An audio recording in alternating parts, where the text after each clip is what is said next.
Un jour d'hiver en 1960, Ruben Blum, professeur d'histoire économique dans une université de l'État de New York, reçoit une demande particulière de sa direction. Il doit accueillir un autre universitaire, israélien, et donner son avis sur sa candidature à un poste au sein de l'université. Qui est ce visiteur? Nul autre que Ben-Zion Nétanyahou, un historien inconnu, père de Benjamin Nétanyahou, qui débarque avec sa femme et ses 3 jeunes enfants, tous aussi sans gêne les uns que les autres. Telle est l'histoire hilarante mais néanmoins érudite du 3e roman de Joshua Cohen, Les Nétanyahou, qui paraît aux éditions Grasset dans une traduction de Stéphane Van der Heeg. Une satire qui pose très intelligemment les questions du sionisme et de l'identité juive en diaspora. Pour en parler, j'accueille son auteur, Joshua Cohen. Bonjour, welcome. Bonjour.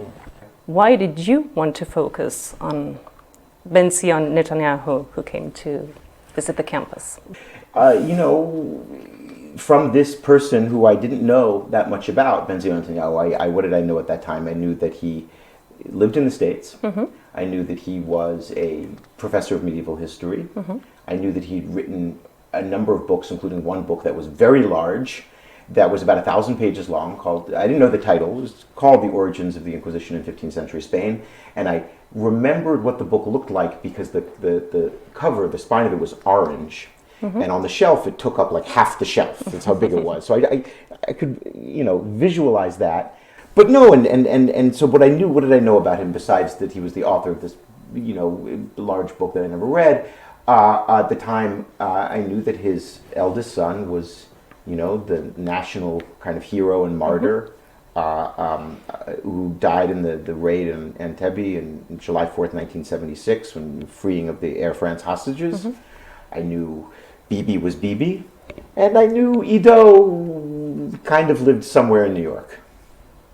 So mm-hmm. I wanted to know why, I had grown up really under the reign of Bibi, mm-hmm. or being first introduced to Bibi in his sort of opposition to Rabin, that in many ways I think contributed to Rabin's death, and I'm not the only person who thinks that, mm-hmm. right? But then I would hear him, and I'm from Atlantic City, New Jersey, so the rich Jews lived in mm-hmm. Philadelphia. They came in during the summer and they parked in my driveway to go to the beach. And I was like, why, when Bibi talks, does he sound like he's from Philly? Mm-hmm. And I never... Oh, he had this accent. He totally had the accent, and or he could do the accent, mm-hmm. and he really put it on. And I wanted to answer that question, okay. And I'd never thought it through before. Okay. So your novel is set in an Ivy League university, Corbin, which is the name for Cornell. Mm-hmm. The narrator, so Ruben Blum, is the first Jew to have ever been hired at Corbin. And also, as a Jew, he's the one who has to organize Ben-Zion Netanyahu's visit on mm-hmm. campus. Mm-hmm. What does this tell us about Jews and academia in America back in the late 50s, mm-hmm. beginning of the 60s? Mm-hmm. What does it tell us about? I don't know. I mean, I think it talks a lot about the ways in which Jews became integrated into American society or assimilated mm-hmm. into American society. Mm-hmm. But it really departs from the idea that in the aftermath of the Shoah, all of the world's Jews were undergoing a transition, mm-hmm. right? The Jews in Palestine and Israel were busy becoming Israelis. Mm-hmm. The Jews who were still alive in Europe were becoming survivors, which is different, right? And almost a religion unto itself. And in America, the Jews were becoming Americans or Jewish Americans. But this was a vast historic change, and in America, it immediately preceded civil rights. Mm-hmm. It was kind of sandwiched in this odd period between what we would call the McCarthy era, which was Senator Joe McCarthy's attempt to weed out communists in America, and the House Un-American Activities Committee, which was an inquisition of its own kind, mm-hmm. that tried to purge Hollywood and purge media and publishing of communists, many of whom were Jews, and then the beginning of desegregation in American schools, and the end of the separate but equal policy of Jim Crow legislation. Your novel is a campus novel. It's also a very Jewish novel. It reminds every reader, I think, of other authors such as Philip Roth, Saul Bellow, Malamud. How did these writers shape the way you write and your imagination?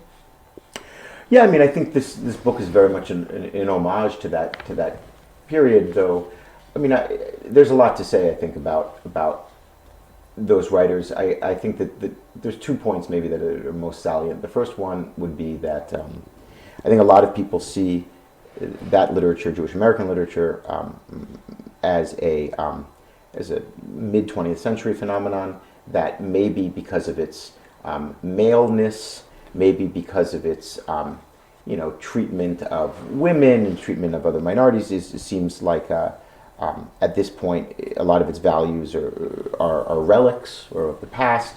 And I tend to think of Jewish American literature as something a lot larger than that. I think it begins with, first of all, even excluding Yiddish in America, which is an enormous story to exclude. But if you do that, you begin with Abraham Cahan, and you go through Henry Roth, right? But you also have to include Emma Lazarus's poem that's on the base of the Statue of Liberty, right? I mean, it's an enormous literature of immigration, and I see the figures that you just referred to, Bellow, Roth, Malamud, as in a way the pivot of that from a Jewish immigrant literary tradition to an American immigrant literary tradition, and I consider those writers you just named as the forefathers of Black American novelists writing about immigrant experiences from Africa, like Nigerian American novelists or Mexican American novelists, or the large influx, and not all of whom were Jews, of Soviet novelists who were writing in this vein of immigration and transition, not just to America, but to this concept of the American dream and testing its purpose, its capacity for fulfillment, or its failure. So secondarily, I think that the second point, I know the first one was really long, but the second point I'll get is really that what we call a Jewish novel is something that I think I think needs to be interrogated a little bit. I think it's Itzik Mangel who has the essay that kind of asks, why can't Jews write novels? Why isn't the novel a Jewish form? And I think he points to the idea of Tolstoy. You read Tolstoy, all of Russia is contained in Tolstoy. It's the embodiment of the nation, and the fates of the characters reflects the fate of the nation. All of France is in Victor Hugo, right? And why can't Jews do that? And it's and I think a lot of it is because there wasn't a tradition in Yiddish of a national destiny, because there wasn't a country, right? There wasn't a people that could be spoken for and of in terms of its national destiny. And it was Munger's conceit in kind of talking about a Jewish novel that actually, while the novel isn't the maybe a Jewish form, maybe the Jewish form is the anecdote, something that is tied a little bit more to Agadah or to Midrash, the idea of the tiny story, or the kind of constellation of tiny stories. Yeah. And that is a tiny story. You mentioned that it's a minor episode. Right. Yeah.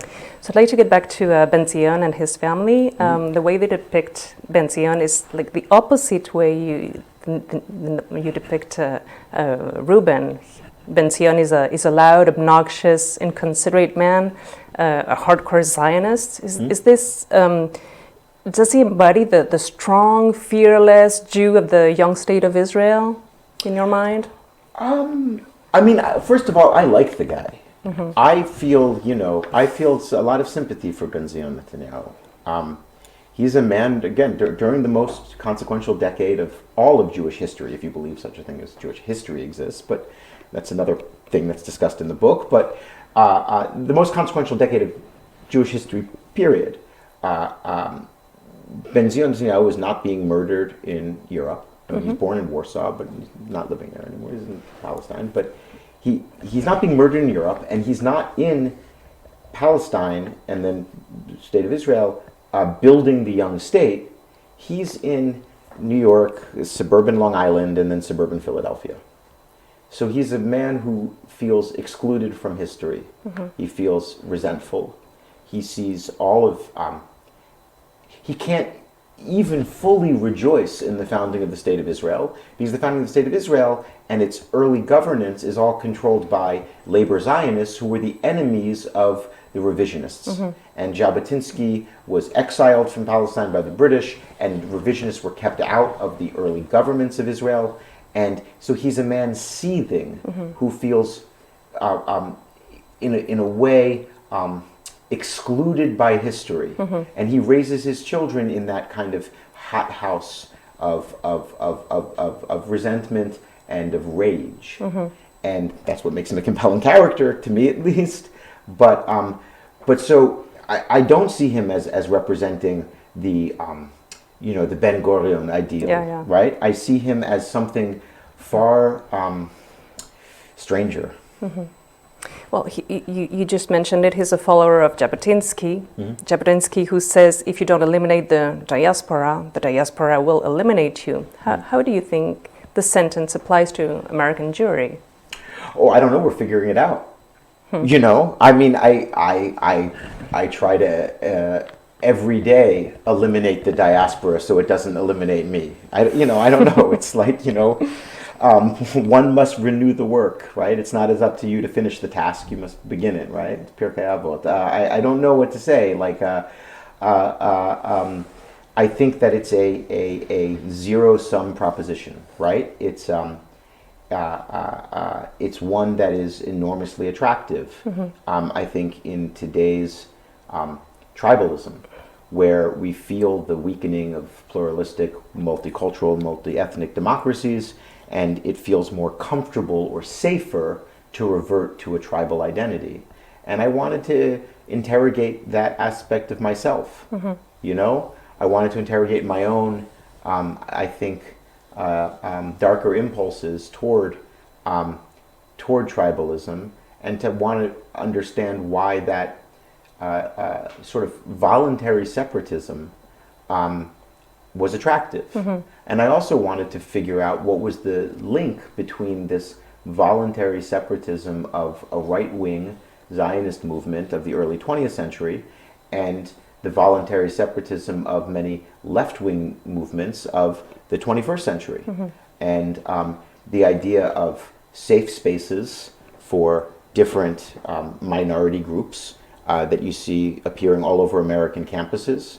I mean, in many ways, Israel is a safe space with a nuclear program. Of course. And a 20% Arab population that has some rights within a safe space, but not all. Has Bibi Netanyahu read the book? We talk often, but he doesn't mention it, and I think it's just tact. I don't know. I mean, could he read anything? Does he have the patience to read it? I mean, I feel like, look, if Bibi Netanyahu sat down and wrote a book about Barry Cohen, a casino lawyer and fisherman from Atlantic City, New Jersey, my father, I'd go out and read it. But I don't know. Maybe he's not as curious as I am. Okay, thank you very much. Je rappelle le titre de ce livre, hilarant, Les Nétanyahou de Joshua Cohen chez Grasset. Thank you so much.